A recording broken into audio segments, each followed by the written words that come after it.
একদিন তার বুদ্ধি ভ্রষ্ট হয়ে গেল। সে ভস্মার পুত্র যখন নিদ্রায় গিয়েছিলেন, ঘুমাইছিলেন, তখন সুদেহা ছুরি নিয়ে ভস্মার পুত্রকে বধ করে দিলেন। বধ করে টুকরো টুকরো করে পাশের সরোবরে, নদীর জলে, পুকুর জলে ভাসিয়ে দিলেন। কি কষ্টে এই জীবন যাপন কাটায় মানুষ, তবেই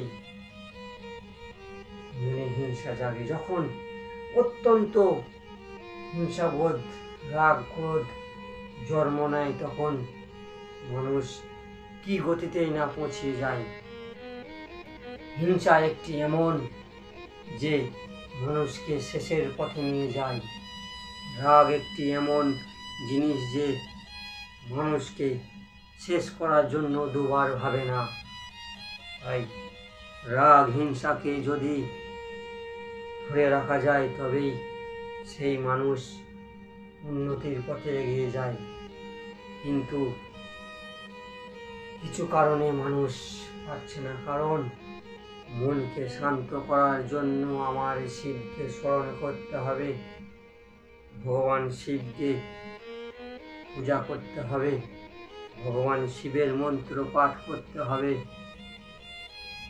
শ্রী শিবায় নমস্তুভ্যম, এইভাবে এই মন্ত্র পাঠ করলে সারাদিনে যে পাপ করা যায়,